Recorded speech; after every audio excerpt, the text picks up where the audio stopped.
Buenas noches, mi nombre es Darwin Ricardo Negrete Prieto, estoy matriculado en el programa de técnico profesional en procesos administrativos.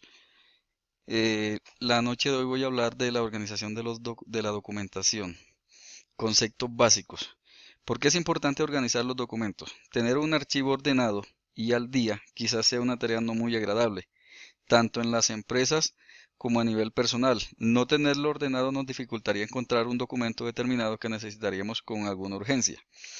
Es por esto donde radica la importancia de tenerlo ordenado de acuerdo a unas determinadas normas que facilitan el trabajo de ordenar, archivar y consultar. Un ejemplo de esta organización en la empresa sería según el origen de la documentación y a nivel personal la organización de los recibos de servicios públicos. ¿Cómo los puedo diferenciar según su contenido y origen? Según su contenido los podemos diferenciar en cinco tipos así. Documentos históricos. Son aquellos documentos escritos que, que narran hechos de la historia. Un ejemplo sería el Bogotazo, que sucedió el 9 de abril de 1948 en Bogotá. Documentos contables son los que soportan las operaciones comerciales de una organización, los cuales deben estar organizados en carpetas según el tipo y concepto para un fácil acceso a la información. Entre estos documentos encontramos los pagaré, orden de compras, entre otros. Documentos administrativos. Estos documentos resultan de las operaciones diarias de las organizaciones para comunicar a nivel interno y externo sus decisiones.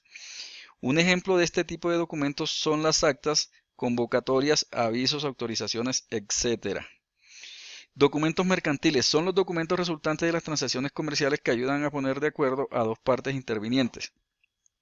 Como ejemplo tenemos la letra de cambio.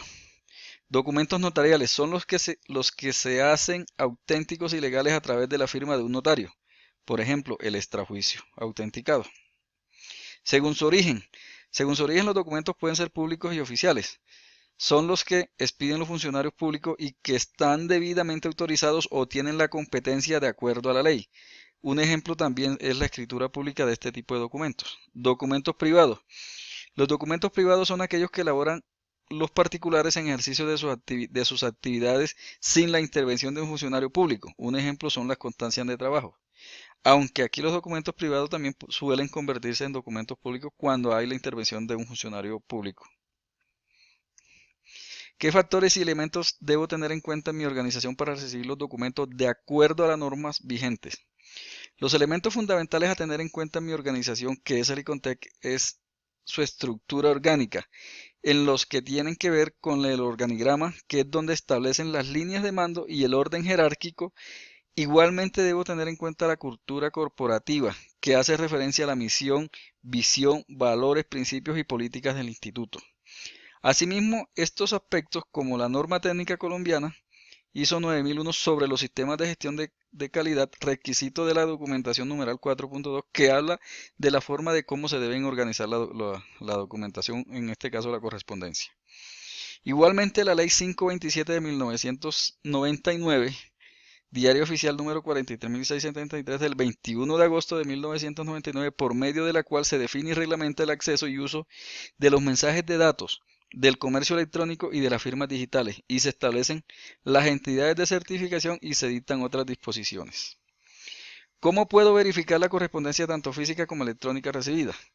La verificación de la correspondencia física, verificar los datos del destinatario. Si no corresponden, se debe devolver sin abrir.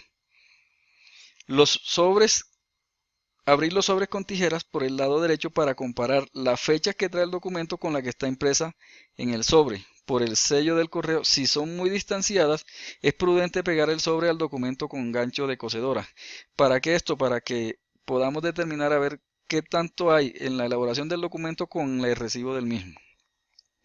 La firma manuscrita del remitente. Si no aparece, el documento no tiene validez y debe devolverse.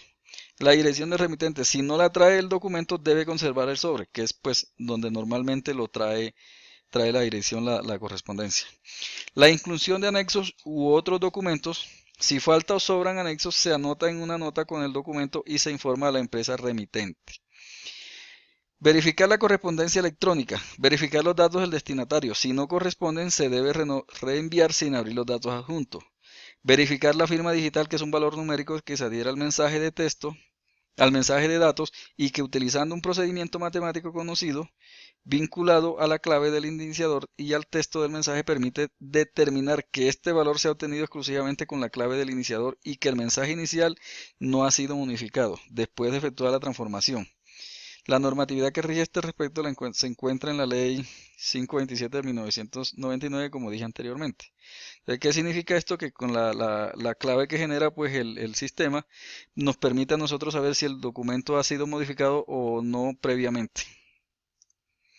¿Qué beneficios trae para la organización el disponer de un manual de correspondencia? Este manual le traerá muchos beneficios a la organización, entre los cuales tendremos: permite controlar la emisión y recepción de correspondencia de acuerdo a los procesos de recibir o enviar cualquier tipo de información, ya sea a nivel interno o externo. Permite hacerle seguimiento a las solicitudes recibidas o realizadas en la organización. Una mejor organización de la documentación de las organizaciones o de las empresas. Y la bibliografía, pues, de donde fue tomado esta actividad o estos textos, encontramos que en la página de la UNAP, de la UMB, perdón, y gerencia, documentos públicos.